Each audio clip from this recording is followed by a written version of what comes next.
This is Valley News Live at noon.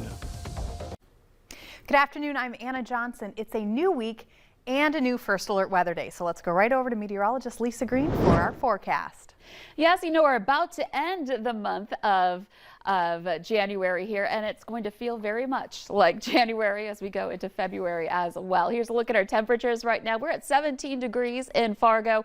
13 in Grand Forks. We are into the upper 20s and low 30s over in the west. So we've seen that warmer air move into the Jamestown area and still into the teens elsewhere in the valley this morning. So conditions are going to be on the mild side, but we do have to put up with some weather that's going to be on the tough side here today. We're looking at weather that's going to be bringing us some conditions that are on the unsettled side here as we're looking at, let me try to pull up my computer here, my weather computer. Looks like it's struggling just a little bit. We're going to kickstart it and see if that'll work. There we go.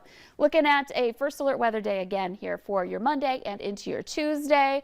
And this is what we're watching. So we've got the warm air ahead of it. That's been nice, but we're already starting to see some snow approach from the north and west. And we're also seeing some isolated to scattered areas of rain, even a little bit of freezing rain happening out west as well, and that is all coming our way. So we're gonna have to deal with this wintry mix here heading into the afternoon and evening, and it's starting up over by the Maddock area. Radar at least indicating that it's in the form of some snow, but that could be changing as it's making its way to the surface. This stretches up into Towner County, and it'll be moving its way through Devil's Lake. So we've got our camera on Devil's Lake right now, a live view.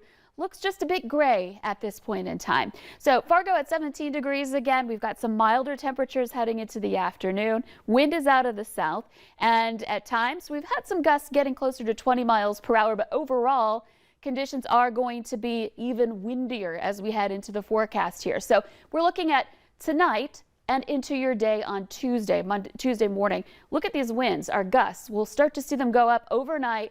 And by tomorrow morning, we've got gusts above 40 miles per hour. The potential's there that we could get to 60 miles per hour. And we know what that means. Any snow that's falling with this system going to get blown around, and snow on the ground could easily get picked up here. So when I come back, we're going to take a look at your hour-by-hour planner and let you know what to expect with this latest winter blast coming our way, starting right now with that snow showing up on the radar in our western viewing area. Well, you heard her. 2nd January starts tomorrow. There we go. Thanks so much, Lisa. Funeral services are now set for North Dakota Attorney General Wayne Stenjum, who died unexpectedly late last week. There are 2 events, both open to the public. Visitation is from 4 to 8 p.m. on Wednesday. That's in the Memorial Hall at the State Capitol in Bismarck. And memorial service is at 11 a.m. on Thursday at the Bismarck Event Center Exhibit Hall. Stenjum was 68 and his cause of death has not been released.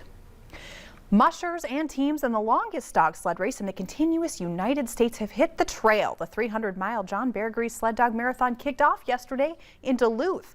The teams are headed to Grand Portage in far northeastern Minnesota, with the winner expected to cross the finish line late tomorrow afternoon.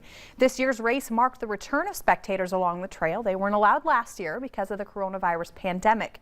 Bear Grease is a qualifier for the Iditarod, and the premier race is for mushers in Alaska in March. The North Dakota Crime Bureau is taking over the case involving assault claims against the mayor of Jamestown. A tip into our whistleblower hotline claims someone had been allegedly sexually assaulted by Mayor Dwayne Heinrich at a Jamestown establishment on Saturday night. Police say a report was filed, but Heinrich was not arrested, and the North Dakota Bureau of Criminal Investigation will determine if the crime actually happened. Heinrich says there's absolutely no truth to the allegations. He says he believes the claims are retaliation for recent action taken by the city council, and he will not allow what he calls a shameless false allegation to keep him from doing his job or for running for re-election. He's also considering taking legal action. Heinrich has been the mayor of Jamestown since 2018. Staffing shortages are impacting schools, so much so that West Fargo is suspending some school bus routes because they don't have enough drivers. That starts today and will continue for at least 2 weeks. Valley Bus says routes 50, 60, and 62 are suspended. The number of standby drivers has diminished this year, but they're actively recruiting more drivers, and Valley Bus is training people to help them obtain a CDL license. We'll take a look at this. The blizzards on the East Coast couldn't stop one Rhode Island couple from getting married. And that's what made it even more amazing. It was held outdoors. Taylor Rocha has more. Now pronounce you husband and wife. January 29th. It's a day that's been circled on the calendar for over a year for Adam and Sally Irujo. We've been planning it for 14 months. We have a few cutting boards with the state on mugs. it, a couple mugs, and a marriage license with it on it.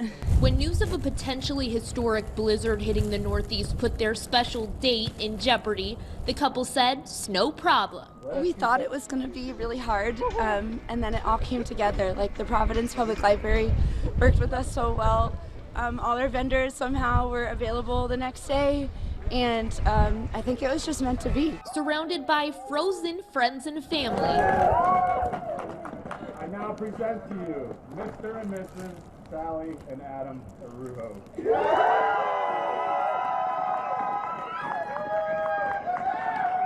We're psyched. Yeah, we're so psyched. Snow couldn't stop us. It feels amazing to have all these people we love around us here to share this day with us and celebrate and have a snowball fight, hopefully, once I get some gloves on these fingers. Proof that all you need is love and maybe a scarf and probably a really good snow hat. Some North Dakotans will soon get some relief from paying high heating costs. The state is getting more than $46 million from the federal government to help low-income residents cover heating costs this winter. That's more than twice what the state usually gets. It's been unusually cold this year. Now, Minnesota received nearly $274 million in home energy assistance for its needy residents. In an attempt to mask up the country, the White House is giving out millions of free N95 masks, but you may have to shop around before you can get your hands on them. The $400 million government-issued N95 masks are only available at certain pharmacies. The White House is using the Federal Retail Pharmacy Program. Now, in Minnesota and North Dakota, that program includes national chains CVS and Walgreens. As of this morning, neither the CVS off of 13th Avenue in Fargo nor the Walgreens off of 8th Street in Moorhead have them in stock. When they do hit the shelves, Americans are limited to 3 masks per person.